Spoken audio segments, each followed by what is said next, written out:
जब इस कायनात में इंसानों का नामो निशान भी नहीं था, हर तरफ बस सन्नाटा पसरा हुआ था।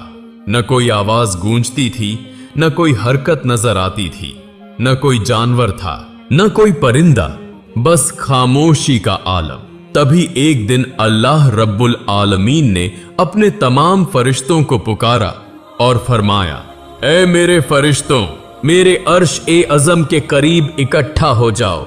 अल्लाह का हुक्म मिलते ही अनगिनत फरिश्ते रोशनी की लकीरों की तरह चमकते हुए एक जगह जमा हो गए। सब अदब से खड़े हो गए, निगाहें झुकी हुई। फिर अल्लाह ताला ने इरशाद फरमाया, मैं जमीन पर अपना एक नुमाइंदा भेजना चाहता हूं। यह सुनकर फरिश्तों के बीच हलचल सी मच गई। उनके चेहरों पर हैरानी उभर आई, दिलों में सवाल उठने लगे। उन्होंने बड़े अदब से अर्ज किया, ऐ हमारे परवरदिगार, क्या आप ऐसी मखलूक को जमीन पर उतारना चाहते हैं जो वहां फसाद फैलाएगी, खून खराबा करेगी, जबकि हम तो हर लम्हा आपकी तस्बीह और इबादत में मशगूल रहते हैं। फिर नई मखलूक की क्या जरूरत है? फरिश्तों की ताज्जुब भरी बात सुनकर अल्लाह रब्बुल आलमीन ने फरमाया, ऐ फरिश्तों, मैं वो जानता हूं जो तुम नहीं जानते। कौन मेरी इबादत करेगा, कौन नाफरमानी करेगा, इसका इल्म सिर्फ मेरे पास है। मैंने तुमसे मशवरा नहीं मांगा, बस तुम्हें अपनी मर्जी बता रहा हूं। यह कलाम सुनकर फरिश्तों के दिल कांप उठे। उन्होंने अपनी गुस्ताखी महसूस की और फौरन तौबा करते हुए सजदे में गिर पड़े। सबने माफी मांगी और अल्लाह ने उनकी तौबा कबूल कर ली। इसके बाद अल्लाह ताला ने अपने 4 अजीम फरिश्तों हजरत जिब्राइल, हजरत मीकाइल, हजरत इसराफील और हजरत अजराइल अलैहिस्सलाम को बुलाया। 4 फरिश्ते अदब से हाजिर हो गए। सबसे पहले अल्लाह ने जिब्राइल अलैहिस्सलाम को हुक्म दिया, ऐ जिब्राइल, जमीन पर जाओ और वहां से एक मुट्ठी मिट्टी लेकर आओ जिससे मैं अपना खलीफा पैदा करूंगा। जिब्राइल अलैहिस्सलाम जमीन पर उतरे और मिट्टी उठाने लगे तो मिट्टी दर्द से रोने लगी। उसने गिड़गिड़ाकर कहा, ऐ जिब्राइल, मुझे कहां ले जा रहे हो? जिब्राइल अलैहिस्सलाम ने फरमाया, मैं तुम्हें अल्लाह के पास ले जा रहा हूं। वहीं से एक ऐसी मखलूक पैदा होगी जो जमीन पर उनका नुमाइंदा बनेगी। यह सुनकर मिट्टी और जोर जोर से रोने लगी। बोली, मुझे मत ले जाइए। मुझसे जो इंसान पैदा होंगे वो अल्लाह की नाफरमानी करेंगे। जब अल्लाह का अजाब उतरेगा तो मैं भी तो उसमें शामिल होंगी। उसके गजब को सहने की ताकत मुझ में नहीं है। मेरी तरफ से अल्लाह से माफी मांग लेना। मिट्टी की यह दर्द भरी फरियाद सुनकर जिब्राइल अलैहिस्सलाम का दिल पसीज गया और वो खाली हाथ लौट आए। उन्होंने जाकर पूरी बात अल्लाह के सामने बयान कर दी। फिर अल्लाह ने मीकाइल अलैहिस्सलाम को भेजा। वो भी जमीन पर उतरे, मगर मिट्टी ने वही दर्द दोहराया और मीकाइल अलैहिस्सलाम भी खाली हाथ लौट आए। तीसरी बार इसराफील अलैहिस्सलाम को भेजा गया, मगर मिट्टी की पुकार सुनकर उनका दिल भी भर आया और वो भी मिट्टी उठाए बिना लौट आए। अब तक तीनों फरिश्ते खाली हाथ वापस आ चुके थे। आखिरकार अल्लाह रब्बुल आलमीन ने अजराइल अलैहिस्सलाम को भेजा। जब अजराइल अलैहिस्सलाम जमीन पर पहुंचे तो मिट्टी ने फिर वही इल्तिजा की, मुझे छोड़ दीजिए, अमुनीस से थी। मगर अजराइल अलैहिस्सलाम ने फरमाया, ऐ मिट्टी, इस बार तुम्हारी बात नहीं मान सकता। मुझे मेरे रब का हुक्म मिला है और मैं उसके हुक्म की खिलाफ वर्जी कभी नहीं करूंगा। यह कहकर उन्होंने मिट्टी उठाई और अल्लाह की बारगाह में हाजिर हो गए। अल्लाह ताला ने अजराइल अलैहिस्सलाम की फरमानबरदारी से खुश होकर फरमाया, ए अजराइल, चूंकि तुमने मेरा हुक्म पूरा किया है, मैं तुम्हें इंसानों की रूहें कब्ज करने की जिम्मेदारी देता हूं। अजराइल अलैहिस्सलाम ने अर्ज किया, ए रब, जब मैं लोगों की रूह लूंगा तो उनके घर वाले मुझसे नफरत करेंगे। अल्लाह ने फरमाया, तुम फिक्र मत करो, मैं हर मौत के लिए अलग अलग सबब बना दूंगा। कभी बीमारी, कभी हादसा, कभी बुढ़ापा। लोग तुम्हें इल्जाम नहीं देंगे। यह सुनकर अजराइल अलैहिस्सलाम मुतमिन हो गए। फरिश्तों ने अल्लाह के हुक्म से उस मिट्टी को मक्का शरीफ के करीब एक पहाड़ी पर रख दिया। बारिश की बूंदें पड़ती रहीं, धूप उसे सुखाती रही और यूं कई साल गुजर गए। आखिरकार अल्लाह की कुदरत से उसी मिट्टी से हजरत आदम अलैहिस्सलाम का पुतला तैयार हो गया। फिर अल्लाह ने हुक्म दिया कि इस जिस्म को जन्नत में ले जाया जाए। फरिश्तों ने आदम अलैहिस्सलाम का जिस्म उठाकर जन्नत पहुंचा दिया, जहां वो रूह के बिना लंबे अरसे तक पड़ा रहा। इसी दौरान फरिश्ते अक्सर उस जिस्म को देखकर कहते, यही होगा अल्लाह का नुमाइंदा। पम पाम तुस पाम पाम कुस्का थी, मगर फरिश्तों का सरदार आजाजील, जो अभी शैतान नहीं बना था, हर बार ताने कसता, मजाक उड़ाता। कोई फरिश्ता उसे कुछ कहने की हिम्मत नहीं करता था।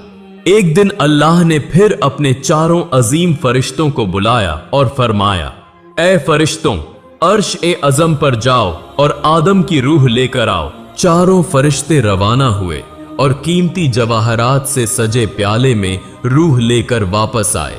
जन्नत में नूर फैल गया। तमाम फरिश्ते खुशी से झूम उठे, मगर आजाजील के दिल में घमंड की चिंगारी सुलगने लगी।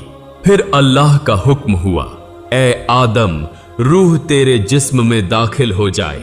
और उसी लम्हे रूह आदम के जिस्म में दाखिल कर दी गई। उनके अंगों में जान दौड़ गई, आंखें खुली, हाथ पांव हिले और वो जिंदा होकर उठकर बैठ गए। उनकी पहली आवाज थी, अल्हम्दुलिल्लाह। अल्लाह रब्बुल आलमीन इस कलाम से बहुत खुश हुए। आदम अलैहिस्सलाम ने अपनी जिंदगी की पहली नेमत मिलने पर 2 रकात नमाज अदा की और अल्लाह ताला के सामने शुक्र अदा किया। नमाज पूरी हुई तो फरिश्ते एक खूबसूरत तख्त लेकर आए, जिसे हीरे, जवाहरात और चमकते सोने चांदी से सजाया गया था। अल्लाह के हुक्म से आदम अलैहिस्सलाम को उस तख्त पर बैठा दिया गया। चारों तरफ फरिश्ते अदब, इज्जत और मोहब्बत से झुके खड़े थे। फिर अल्लाह ताला ने इरशाद फरमाया, ऐ मेरे फरिश्तों, आदम को इज्जत दो और उन्हें सजदा करो। अल्लाह का हुक्म मिलते ही लाखों करोड़ों फरिश्ते सजदे में गिर पड़े। हर तरफ नूर का समुंदर फैल गया। जब फरिश्तों ने सजदे से सिर उठाया तो देखा कि सिर्फ आजाजील खड़ा रह गया है। उसके चेहरे पर नफरत, घमंड और हठ साफ झलक रहा था। अल्लाह ताला ने कड़े लहजे में पूछा, ए आजाजील, तूने मेरे हुक्म को क्यों नहीं माना? आजाजील ने घमंड से भरी आवाज में जवाब दिया, आपने आदम को मिट्टी से पैदा किया और मुझे आग से बनाया। आग की फितरत ऊपर उठने की है, जबकि मिट्टी नीचे झुकती है। तो अगर किसी को सजदा करना चाहिए था तो आदम को मुझे करना चाहिए, न कि मुझे उन्हें। उसकी ये बात अल्लाह रब्बुल आलमीन के गजब को भड़का गई। अल्लाह ने फरमाया, ए नाफरमान, मेरी बारगाह से निकल जा। तूने मेरे हुक्म की तौहीन की है। तू लानत का हकदार है और हमेशा के लिए धिक्कारे हुए लोगों में शामिल कर दिया गया। उस लम्हे से जो फरिश्तों का सरदार था, वो गिरकर इब्लीस और शैतान कहलाया। जन्नत से निकाले जाने पर शैतान रोने लगा और बोला, ए अल्लाह, मैंने इतने अरसे तक तेरी इबादत की है, तेरे बंदों को सिखाया है, तेरी राह में खिदमत की है। आज भी मैं तेरी रहमत का तलबगार हूं, मेरी एक दुआ कबूल कर ले। अल्लाह ताला ने फरमाया, क्या चाहता है तू? शैतान बोला, ए मालिक, मुझे कयामत तक की जिंदगी दे दीजिए। अल्लाह ने इरशाद फरमाया, तुझे कयामत तक की मोहलत दे दी गई। फिर शैतान ने कहा, मुझे यह ताकत भी दे दीजिए कि आदम की औलाद के जिस्मों में दौड़ सकूं, उनकी नसों में पहुंच सकूं। अल्लाह ने फरमाया, यह ताकत भी तुझे दी जाती है, मगर याद रख, तू मेरे बंदों को गुमराह कर सकता है, उन्हें फुसला सकता है, लेकिन जो मेरा सच्चा बंदा तौबा करेगा, मैं उसके सारे गुनाह माफ कर दूंगा और मेरे खास बंदों पर तुम्हारी चाल कभी कामयाब नहीं होगी। शैतान को लानत देकर जन्नत से निकाल दिया गया। इसके बाद अल्लाह के हुक्म से आदम अलैहिस्सलाम का तख्त जन्नतुल फिरदौस में ले जाया गया। उन्हें पूरी आजादी दी गई कि जन्नत की नेमतों का लुत्फ उठाएं, खाएं, पिएं, घूमें, आराम करें। लेकिन आदम अलैहिस्सलाम के दिल में एक अजब सा खालीपन था। वो अकेले बैठकर इबादत में मशगूल रहते। उनके चेहरे पर उदासी साफ दिखाई देती। अल्लाह ताला को आदम की यह हालत मालूम थी, इसलिए उन्होंने जिब्राइल अलैहिस्सलाम को भेजा। जिब्राइल उनके पास आए और मुस्कुराकर पूछा, ए आदम, जन्नत तुम्हें कैसी लग रही है? आदम अलैहिस्सलाम ने कहा, जन्नत बहुत खूबसूरत है, चारों तरफ सुकून, नेमतें, नूर, सब कुछ है, लेकिन दिल में एक अजीब सी कमी महसूस होती है जिसे मैं समझ नहीं पा रहा। जिब्राइल ने कहा, ए आदम, मैं समझता हूं, अल्लाह ने मुझे इसी मकसद से भेजा है, जल्द ही तुम्हारी यह कमी पूरी कर दी जाएगी। यह कहकर जिब्राइल वापस लौट गए। अगले दिन फजर से पहले जब आदम अलैहिस्सलाम हल्की नींद में थे, तभी जिब्राइल अलैहिस्सलाम अल्लाह के हुक्म से उनके पास तशरीफ लाए। उन्होंने आदम की बाईं पसली से एक हड्डी निकाली, उस पर चमड़ा और गोश्त चढ़ाया, उसमें नूरानी सांस फूंकी और इस तरह एक नई तख्लीक का आगाज हुआ। वह हड्डी नूर में नहाई और कुछ देर में एक हसीन पाक औरत का रूप ले लिया, जिसका चेहरा चांद से ज्यादा रोशन था। उसे देखकर लगता था जैसे जन्नत की हर रोशनी उसी से फैल रही हो। जिब्राइल मुस्कुराए और अदब से बोले, ए आदम, उठिए। आदम अलैहिस्सलाम जागे और सामने उस नूरानी हस्ती को देखकर हैरान रह गए। उनकी आंखों में रहमत, सुकून और मोहब्बत की चमक थी। उन्हें देखते ही आदम के दिल में ऐसी राहत उतरी जो उन्होंने पहले कभी महसूस नहीं की थी। जिब्राइल अलैहिस्सलाम ने फरमाया, ए आदम, ये हैं आपकी हमसफर बीबी हव्वा अलैहिस्सलाम। यह सुनते ही आदम के चेहरे पर मुस्कुराहट फैल गई। उनके दिल का खालीपन पल भर में मिट गया। तफसीरों में आता है कि दुनिया की तमाम औरतों में सबसे ज्यादा हुस्न बीबी हव्वा को दिया गया था। आदम देर तक उन्हें देखते रहे और दिल में अल्लाह का शुक्र अदा करते रहे। धीरे धीरे वे उनके करीब बढ़ने लगे, मगर जिब्राइल ने रोकते हुए कहा, ए आदम, निकाह के बिना तुम्हारा उनके करीब जाना जायज नहीं। पहले अल्लाह ताला से निकाह की दुआ कीजिए। आदम ने सर झुका लिया और अल्लाह से बीबी हव्वा के साथ निकाह की दुआ की। अल्लाह ने उनकी दुआ कबूल की और फरमाया, ए आदम, मैंने तुम्हारा और हव्वा का निकाह मुकम्मल कर दिया है। अब तुम अपनी बीवी का मेहर अदा करो। आदम ने पूछा, ए रब, मेहर क्या होगा? अल्लाह ने फरमाया, मेहर यह है कि तुम मेरे प्यारे हबीब हजरत मोहम्मद सल्लल्लाहु अलैहि वसल्लम पर कुछ मर्तबा दरूद भेजो। आदम अलैहिस्सलाम का दिल इश्क से भर गया। उन्होंने पूरा ध्यान लगाकर हुजूर सल्लल्लाहु अलैहि वसल्लम पर दरूद भेजा और उसी के साथ इंसानियत का पहला निकाह पूरा हुआ। पवित्रता, मोहब्बत और रूहानियत से भरा हुआ सबसे पहला रिश्ता। अब अल्लाह ताला ने आदम और हव्वा को जन्नत की तमाम नेमतों का इस्तेमाल करने की इजाजत दी और फरमाया, ए आदम, ए हव्वा, जन्नत की हर नेमत तुम्हारे लिए है, जो चाहे खाओ पियो, लेकिन इस एक पेड़ के करीब मत जाना और इसका फल कभी मत खाना। कहा जाता है कि वह पेड़ गेहूं का था। आदम और हव्वा जन्नत में सुकून और खुशी के साथ रहने लगे, लेकिन दूसरी तरफ शैतान उनकी बर्बादी की चालें सोचने लगा।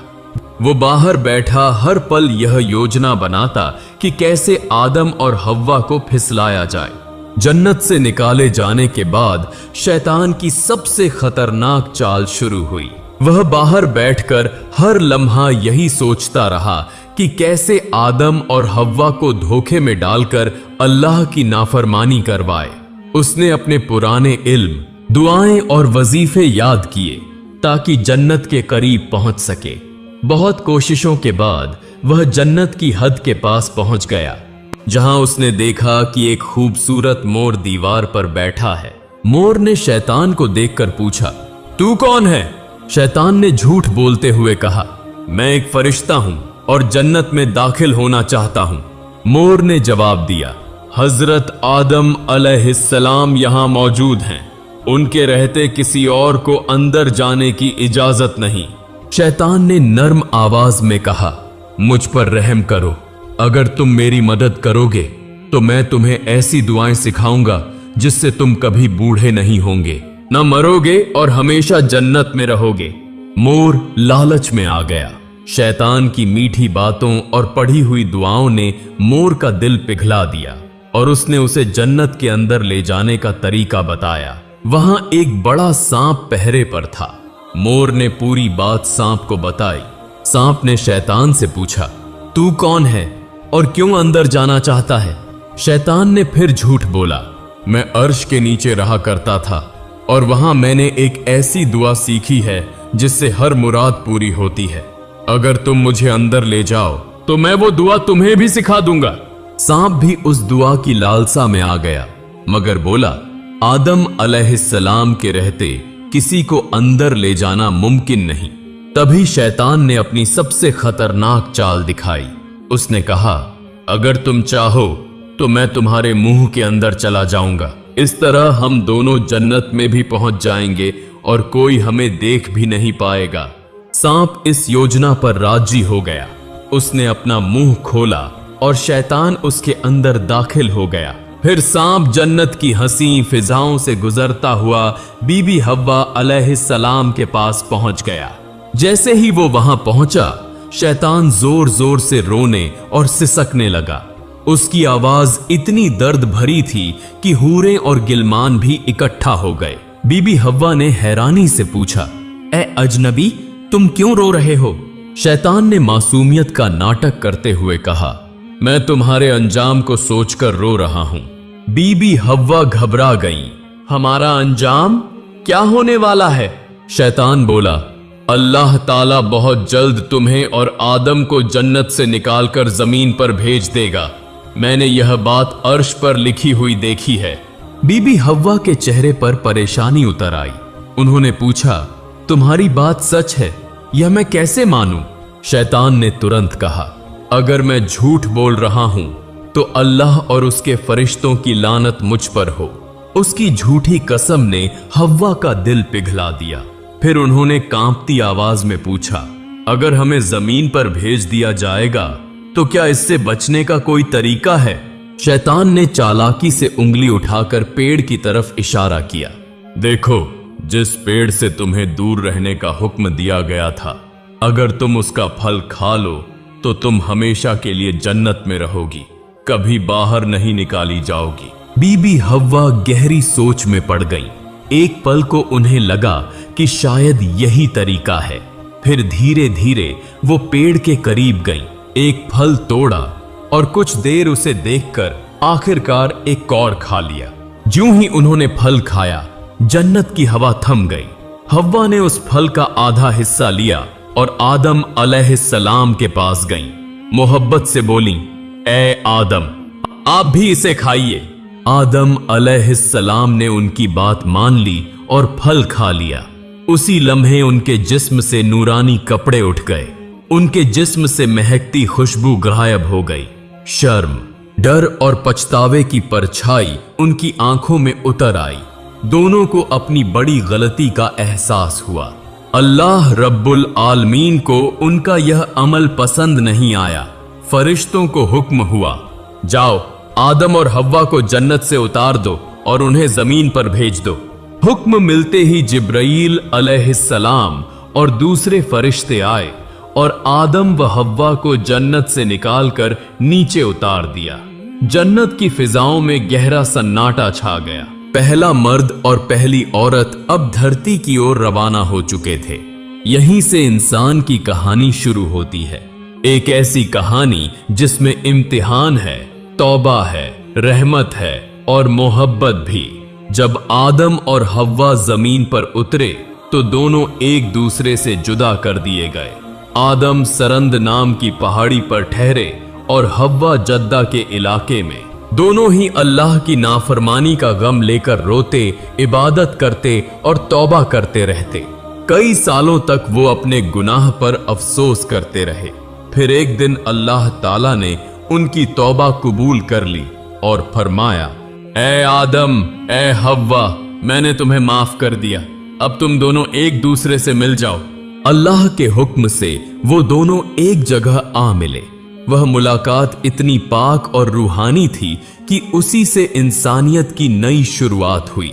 कुछ समय बाद उनकी औलादें पैदा होने लगीं। धरती पर जिंदगी फैल गई। मोहब्बत और रहमत का सिलसिला चल पड़ा। इसी तरह इंसानियत का पहला दौर शुरू हुआ, एक सफर जिसमें गलती भी थी, तौबा भी और रहमत भी। अल्लाह ताला ने साबित कर दिया कि जो भी बंदा सच्चे दिल से तौबा करता है उसके लिए रहमत का दरवाजा हमेशा खुला रहता है।